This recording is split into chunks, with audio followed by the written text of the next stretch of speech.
Daisy, welcome to the podcast. It's super great to chat with you again. For people who aren't familiar with you, your backstory, or maybe they haven't seen all of the stuff you share on social media, Two Boot Scootin', I think it is. Would you mind filling them in a little bit about who you are and what you've been got going on, for lack of a better way to put it?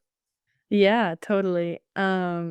Yeah, so Two Boots Scoot is my Instagram handle and TikTok. Because I at one point in the last year was in two boots, like the the medical like boots. So I had two foot surgeries, 2 months apart from like lagging injury from my last college season, which was last fall. And I just graduated from Dartmouth College with my master's in engineering this spring, and I was all set to go do my dream of playing pro soccer, and the injuries from the last season just caught up with me, and I ended up having two foot surgeries. So I'm on my recovery journey, rehab, lots of PT, and I've just been kind of, like, keeping track of all that and trying to journal and catalog that through, like, social media. Um Absolutely, and it sounds like such a unique situation to find yourself in because I feel like a lot of the times when athletes get injured, right? Like they think of maybe like the ACL, for example, where they can tie it to one specific moment and then they cannot continue to play. They have to get surgery and then they kind of disappear for a year. I think a lot of the times we forget that that's not the only kind of injury that can occur in athletes. And sometimes it's like, hey, I know this is a problem, but I can temporarily play through it. Yeah, I'm gonna need to get it addressed later on, but for right now, I can push through. And I think it's also unique that you've got both sides that were injured and needed some work done that way at almost the same time, nonetheless. So I think that's super unique about your story. I feel like a lot of athletes haven't thought of that or maybe haven't gone through something like that.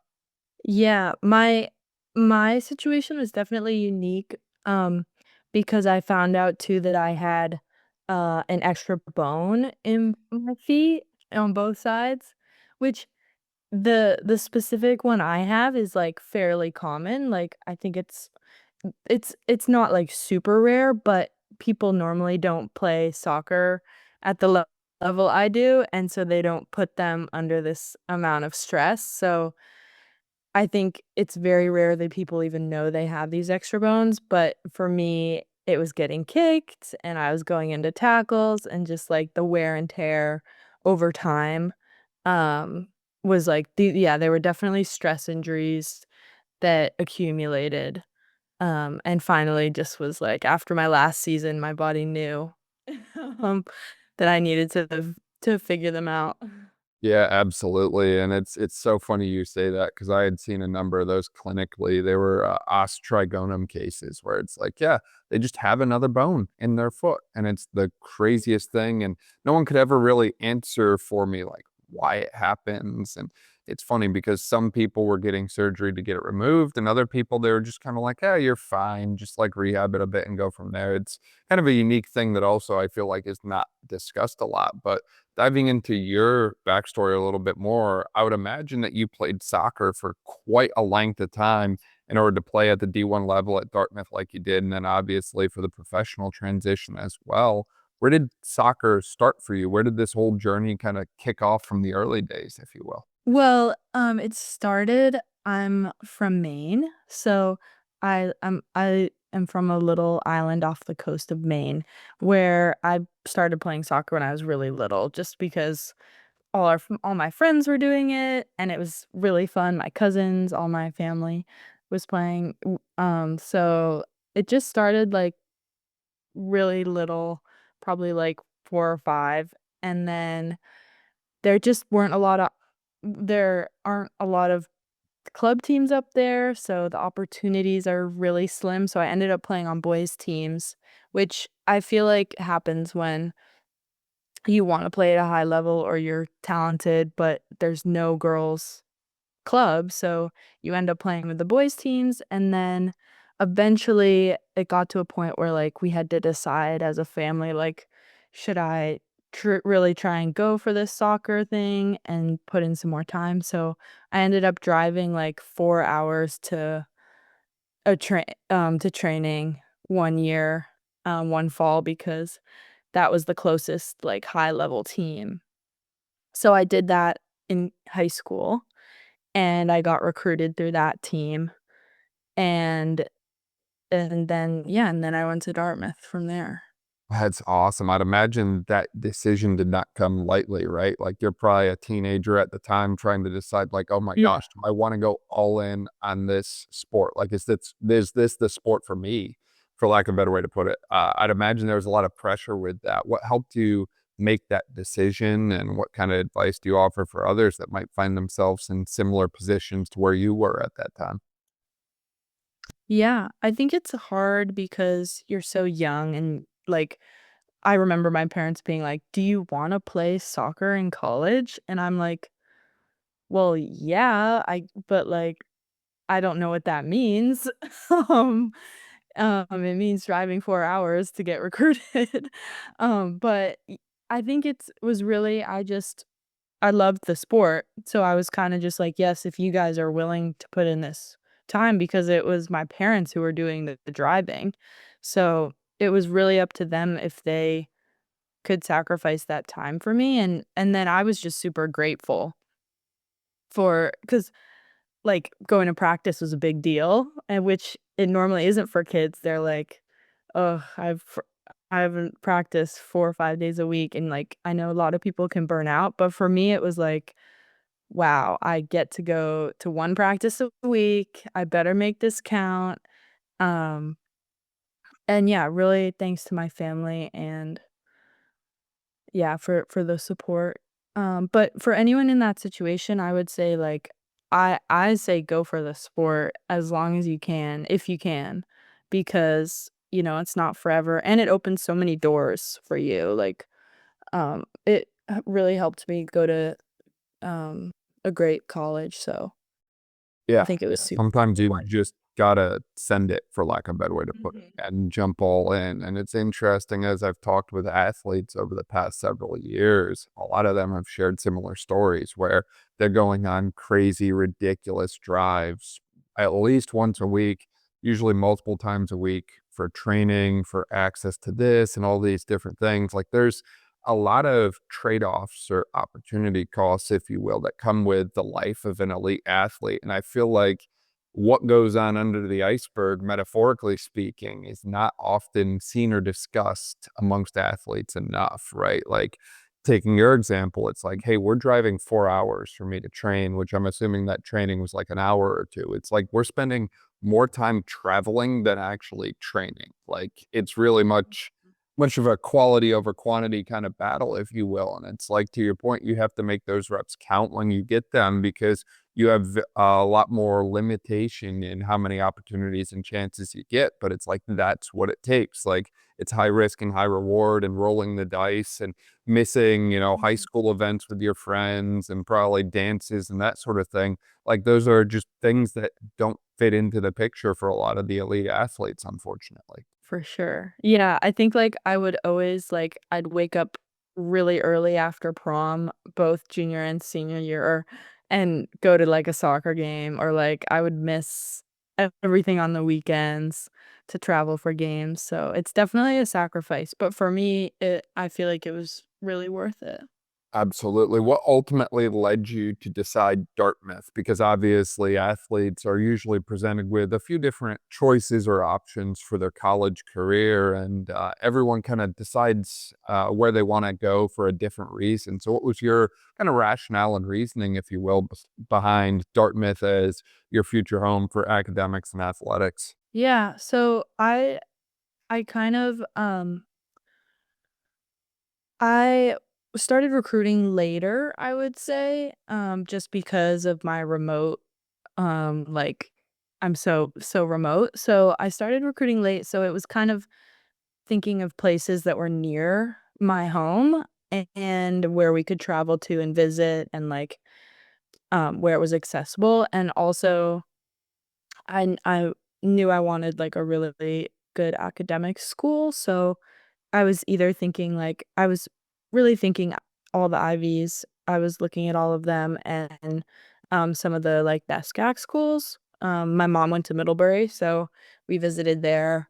Um, so it kind of started with I wanted, like, both things to be present, like, super rigorous academics and also, super good quality soccer, so that's what kind of led me to the Ivy League, and then it really just I took visits at a couple schools, and my visit at Dartmouth was so fun, and the girls who I stayed with were, like, amazing, so it really just came down to, like, um, which spot I had the most fun at, and it was Dartmouth, and I love how, we're really in the woods up there, which is very similar to my home, so I loved that, and the coaching staff was super, um, at the time. Now we have a new staff who I absolutely love, um, but actually the head coach now is the assistant when I was recruited there.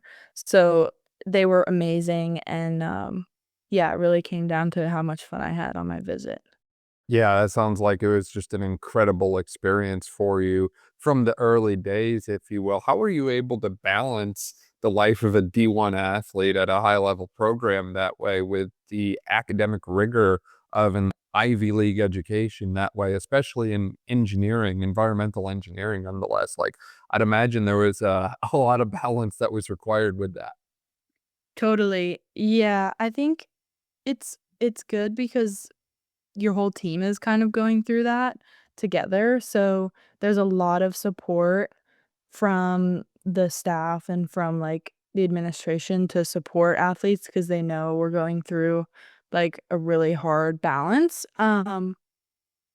and so I would say great support from the staff and the team and my teammates, like, we all study together, get on the bus, go to practice, go to games, like, everyone's kind of in it together, so we're helping each other, and then, for me, I liked having engineering as, like, another world compared to soccer and vice versa, like, they're very different and very different groups of people, so I could kind of keep them separate, and when, like, if I was sick of studying for an engineering test, I had to go train, which was a nice switch up, and if soccer wasn't going super well, then I would go down to the engineering buildings and I'd be like, you don't really have time to sweat how it's going in different areas of your life because 'cause you'll just move on to the next. So, and I love the engineering department. I met some really great people.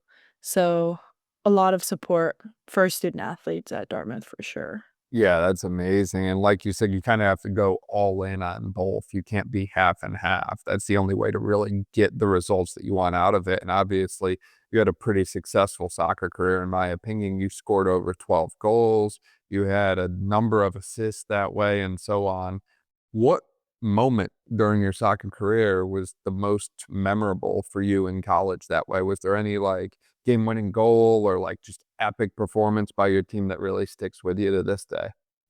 Yeah, I think there was a bunch, but I also, so I also tore my ACL my first year of school. So 2 out of 4 of my seasons were just half seasons, um, because, like, of when I tore it and when I made it back. So I tore it playing Yale, away at Yale, so in the warm up to the game. So the like, 2 years later, we're back at Yale away, and it's our first Ivy League game of the season, and we are warming up on the same side of the field that I tore my ACL, and I didn't think it would be a big deal, but it was just, like, a very, very emotional, game for me personally, and, we had our new head coach, Taylor Schramm, and shout out Taylor, and we beat them 1-0, and so it was just like it was a whole team win. It was like a late second half goal, from, one of my teammates, and but it was just I played a lot. I feel like I, like, had a really good performance, and it was just, like, a hard fought 1-0, win, especially after, like, an emotional day of coming back from and kind of feeling like I had finally turned the corner from that injury. Yeah. So No, that sounds sticks like such out. an epic moment for you, my goodness. Yeah, yeah, that sticks out for sure, and then there's a lot of fun goals, um, especially my 5th year, um, but that one really sticks with me. Yeah, no, that's absolutely awesome, and I would imagine some of your goals I haven't watched any videos, but I'd imagine they were pretty impressive that way. Because I think, correct me if I'm wrong, but I think you're about 6 foot tall or something like that, so I'm sure you kinda Yeah. stand out on the field, if you will. Yeah, I definitely scored a lot of headers, especially in my last season. Yeah, no, that's great. Obviously, diving into the ACL a little bit more because that is an injury that I think everyone is very familiar with. People hear it and they immediately know what it means, but you were able to come back from that in, it sounds like a very timely manner that way. Walk me through what that injury and what that process was like for you, Daisy. Yeah, I think that injury was very pivotal for me in terms of, like, learning how my body really feels and, like, being in tune with it, and also just having a lot of discipline, and, like, it really changes you having a major surgery and a major recovery like that, especially in the sport you love and trying to make it back to that. So, I learned a lot about myself and my body and how to be strong, how to recover, how to do all kinds of things that maybe I just I was kind of coasting along in college, like, I would roll and use the Normatex, but not the same. Uh, now I was in the training room every day doing PT, so it really helped me with that, and, yeah, I think in general, it was just a big growth moment for me, and I did make it back, like, in 9 months, which I know, like, is the recovery, but sometimes things don't go right and wrong, so it was really exciting when I got to play again, like, halfway through that 2nd season.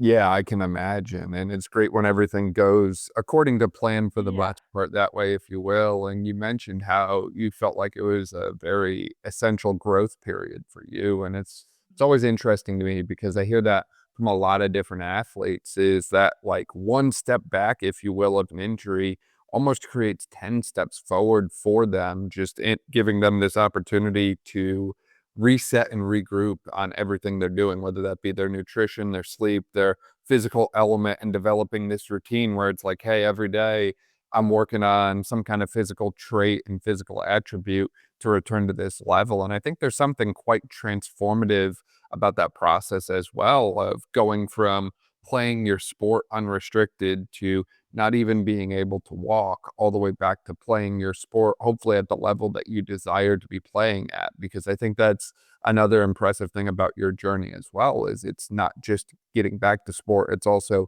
getting back and playing at the level that you want to. Because some people make it back and then for one reason or another, they're not playing at the level that they want to. And it takes them, significantly longer to get to that point. So I think that whatever you did obviously worked well, and I'm sure that there's so many insights that you have for others that are in those shoes as well, because again, that just impacts so many athletes every year. Totally. Yeah, I think for me, especially with this 2nd big injury, surgery that I've dealt with with my feet, like, it definitely made me double down on pro deciding to play pro sports and, like, going all in on that because it could have easily gone the other way. When you have a big injury, you're like, "Okay, maybe this is, like, a sign that it's, my time to be done." But for me, it always seems to go the other way, where I feel like it's like 10 steps forward, more incentive, more motivation to get better and stronger and faster and just better at my sport. So, it definitely has tipped me that way again this time, so I'm, yeah, all in. I've been I guess I graduated in June, so now it's October, so I've been that's my goal this year, and I am, like, I've put off getting jobs, like, I'm not, like, full-time jobs, I'm not I'm, like, all in to my soccer training, so, it's really interesting that it made me kind of double down on that. Yeah, and I think that's the best way to be at the end of the day, right? If you're gonna go all in on something, go all in, right? Don't leave anything to chance.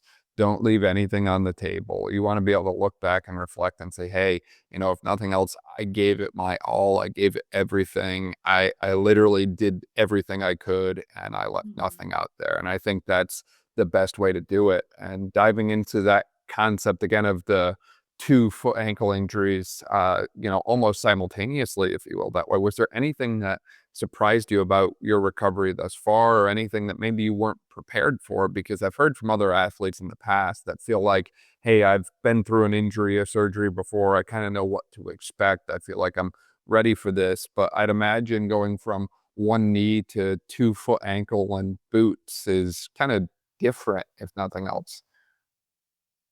Totally. I think what was hard about this was the second surgery was a little bit of a surprise.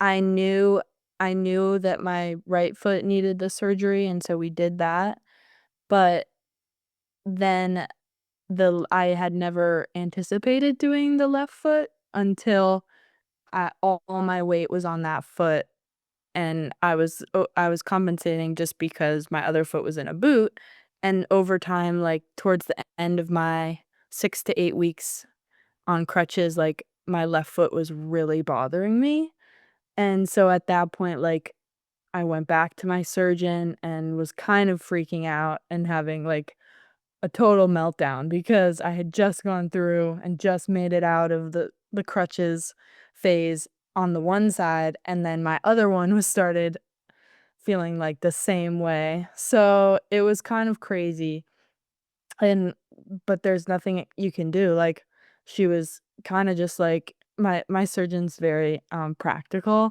and she's like, "Okay, we gotta put a boot on it."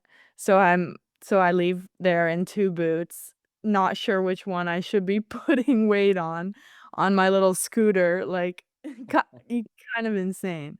Um, so that was a surprise, and then I ended up having the surgery on the left side, like, a week later, because it just wasn't getting better, so it was definitely a surprise to find myself in 2 boots, and to reset my clock because I was hoping to be back with the right one, I would have been back 2 months sooner, which is a big deal for me and to get training before I go on trial somewhere, so it definitely was, upsetting to have that timeline pushed as well. Yeah.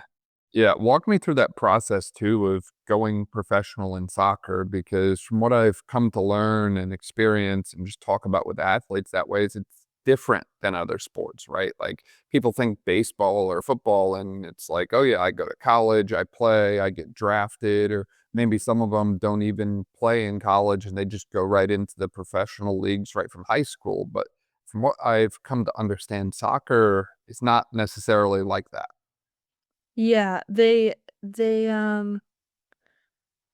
used to be a draft, but that was kind of, like, abolished a while ago, a couple 2 years ago, and so now it's very much set on, like, the players and clubs trying to attract players because they want it to be the right fit for the player and the club, so I think, women's soccer is growing, NWSL, the USL Super League or Gainbridge Super League is the two Division I levels, in the US at least, and so that's kind of where I've been following those teams, I've been trying to make connections with those coaches and ma GMs, and just that's kind of where I've been, like, a lot of people go overseas and play too, um, there's a bunch of good European leagues, Australia, all over Europe, and a bunch of different countries. But for me, I kind of want to stay in the US,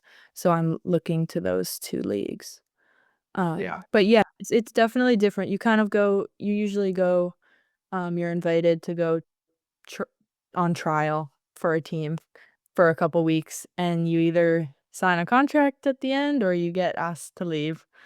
So, it's definitely a high pressure, system for sure. How are you preparing yourself to handle that pressure? Because I feel like in general, athletes just tend to respond really well to it, but there's always some kind of prep work that goes into that. Going back to that iceberg analogy for a second, like, I figure some of these high stakes games and environments you find yourself in, there's some kind of something that you did to kind of help make that moment feel a little bit more smooth for you. Totally. I think most of it's in your, like, preparation in terms of feeling good for me, like, technically, and just feeling the most prepared, like, physically and technically, like, my fitness, like, my first touch, shooting, like, just being really intentional about having a lot of reps and just feeling like, "Okay, this is the best. I'm, like, the best technically and physically that I can be," so that's pretty much all you can do, and then once you're prepared, it's like, it kinda just it'll come more naturally when you're in those moments because it's just something you've built those connections in your brain, like, for months and months, so you hope it just will continue to work through the tryout, um, but yeah, I think just being super prepared and not rushing into it for sure.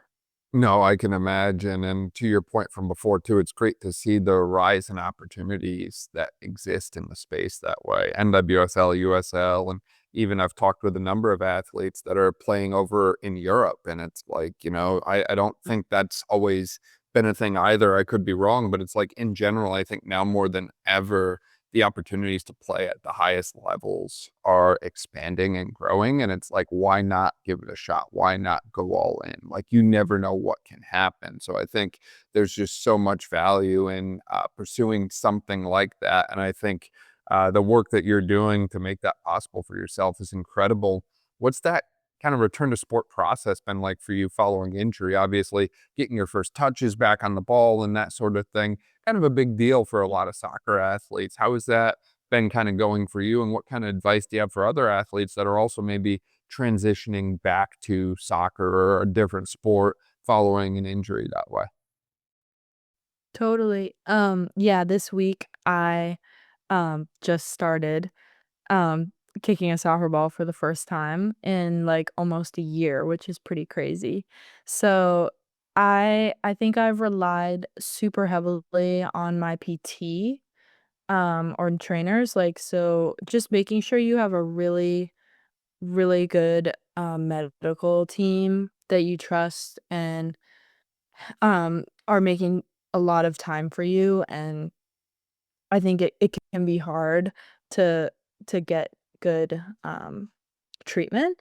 So I, like, will research PTs, and, like, I moved to Charlotte, North Carolina from Maine and New Hampshire just because, like, the facilities um and the PTs here, like, I moved here solely because of them, and so that is number 1, and then number 2 is I have just been, like, leaning into, like,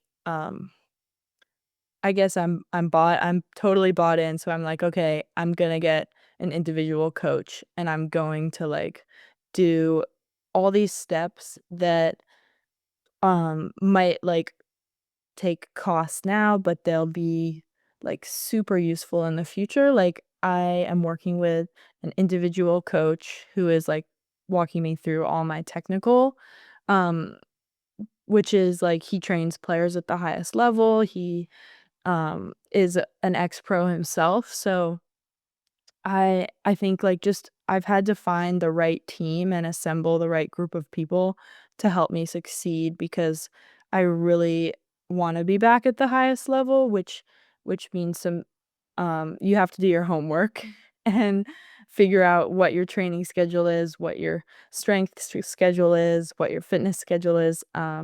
I shout out to Trent, my strength coach from Dartmouth. He is still helping me with my strength program. So he's helping me with do that. Um, so yeah, just I feel like I have a really good team, and it definitely took work on my part to get that together. But from there, then like, who's informing me because I don't know. Return to sport. No, I think it's great to have that team set up around you, right? Like in order to succeed at any sport, I don't care what the sport is, lacrosse, baseball, soccer, whatever, you have to have a team. And the same is true in relation to returning to that sport from injury. You have to have a team. You mentioned strength coach, PT, skills coach, and so on that way. I think those are all important members of the team. But also, depending on the athlete and the situation, sometimes, hey, sports psych or sports nutrition, any of these other things that you can throw in there that helps complete that picture for you, I think just makes your likelihood of return more successful. And I think the other thing too is a lot of times when athletes are recovering from an injury, they get this realization of how much of their identity and time was spent in sport. And especially once they're removed from college as well, and they don't have maybe the academic pressures and this need to constantly study, there's this realization of like, oh my gosh, I have time to do other things that way. And athletes do all kinds of stuff. We were just talking with an athlete the other day who had picked up painting in her like injury recovery that way. For you, what is it? I think jewelry making, I think I saw. Yes, yes, I have been doing a lot of, jewelry making and a little bit of painting and knitting. I knit a full sweater while I was on crutches and lying on the couch. Took me, like, a month, but it was the perfect time because I was sitting on a couch for a month. Um So, yeah, I think I've definitely developed hobbies and outlets in those moments when you almost don't realize how upset or maybe even like slightly depressed you are in those moments, but you look back and you're like, wow, I was like pretty down bad, and I'm glad I was painting 24/7 so that I didn't have to think about it. Yeah. Yeah, no, it's amazing to me to see the outlets that people develop that Oh. way, and I think it's good to kind of use that time to learn a new skill. I know some athletes, and, I'm not shaming this by any means because I think everyone deserves a little time like this. Like, some athletes will just kinda, like, throw the show on and, chill on the couch and that sort of thing, which I totally get, but I think if you can use that time to pick up some kinda new skill or hobby or pastime or whatever it is that way, like, go all in on that because that's another thing that it's only going to help you and lead to more opportunities in the long run, I feel. Yeah, my mom was like, "You can't play soccer right now or work out, so just do things that you would never have the time to do normally and, like, take advantage of that because you'll probably never have that again, or hopefully you'll never have that again, so take advantage of it while you can."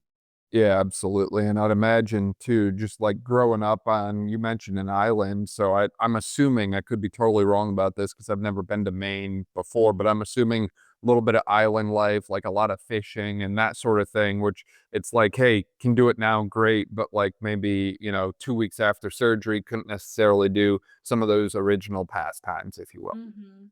Yeah, it's a very we actually live on an island with a national park, so it's Acadia National Park. It's very active, lots of hiking and biking and being outside.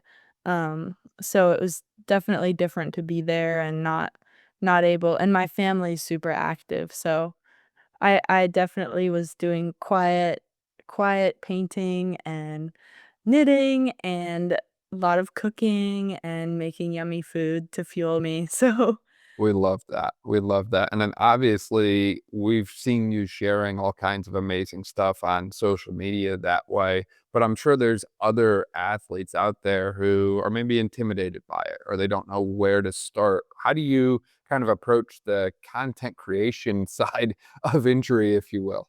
yeah, I think I I kind of dragged my feet for a long time and, like, didn't wanna, post, didn't wanna, like, do Tik I just got TikTok, like, I've kind of stayed away from it, but it's really the way the world is going, and especially for pro athletes, like, if you want to make money and have a following, it'll just help your career, if you have a big social media presence, so that was part of the motivation, and then the reason I started initially was just because I, like, was having all these funny things happening to me, like, I would wanna be tanning, and I would be getting a boot tan on both sides or one side, and, like, I just wanted to share some of those things, especially with, like, close friends. So, that's kind of where it started, like, all my friends followed me and they would be like, "Love the content, I love," like, I kinda kept it, like, very close friends, and then finally I was kinda like, "Okay, I guess I should get a TikTok. I guess I should start, figuring this out because it takes a while. I mean, a lot of the content is very, very cringy at first, and I still feel like I'm in the cringy spot, but you have to shake all that out before you can actually, um, just learn how to, like, do it. So, Yeah, and I wanna shake out all before I'm before I'm absolutely. on a team. Yeah, no, absolutely, and it's funny because, like, I have, not been very successful on social media per se, but, I do it anyways because it's like the more you do it, the better you get, and I think that to your point, I think it's something that it's not going anywhere, so find a way to enjoy it, find a way to engage with people, and I think the networking and reach that you get from social media is unbelievable. You meet people that you wouldn't ever connect with otherwise because of having some kind of presence and platform, if you will. And I think that that makes your ability to kind of leave what I call a legacy that much greater, right? Hey, you can turn around and have an impact and influence on other athletes, the next generation of athletes, all because you took the time to grow a platform on social media. That's what it takes. And it's like there's something very powerful and impactful about that. And I think a lot of times people only see a certain side of it, right? Like, oh, well, TikTok is just people dancing or Instagram is just professional videos or whatever. And they don't realize that I think a lot of other good potential things can come from just building a following and putting yourself out there to the world, if you will. Totally, and I've done the thing where, like, I just don't think too much and I don't let myself spend a lot of time on each post because I think that's a pitfall a lot of people can get in if they're first, like, starting out. Like, I just try not to think too much, just, like, go for it, and then, it hasn't been bad for me so far. No, that's awesome, Daisy. Now, what kind of things do you feel like are on the future for you other than professional soccer career? Anything else in the works or coming soon? Yeah, um I'm really focused on pro soccer right now, but eventually I will have to get a job because soccer isn't forever. But I would love to then come back and make use of my master's in engineering. So I actually have been doing a little bit of that. I've been studying to take like my fundamentals of engineering exam and my professional engineering exam, which are two kind of things engineers need to complete after you have a degree to be a certified engineer and for you to open up like your own practice. So I would hope to have those um done before I'm finished with soccer because then it would be a lot easier to transition into that career. So that's kind of I'm trying to stay up to date on physics and math and stuff while playing soccer. I give you all the credit in the world for that. Once they started talking about imaginary numbers and putting the alphabet into the number system, I checked out from all of that. So I give you all the credit in the world for that, Yeah. Daisy.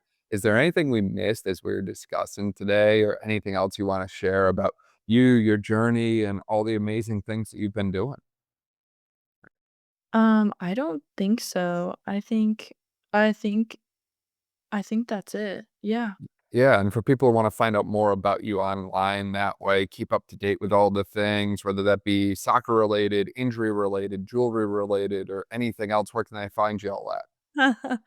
Um, my Instagram is either Daisy Carla 15 or Two Boot Scoot, and my TikTok is Two Boot Scootin'. That's awesome. We'll link to all of that in the description below. 'Cause That that was me for months, yeah. on the scooter with 2 boots. I love it. I love it. That's so funny. Daisy, this was awesome. I appreciate your time. Yeah, thank you.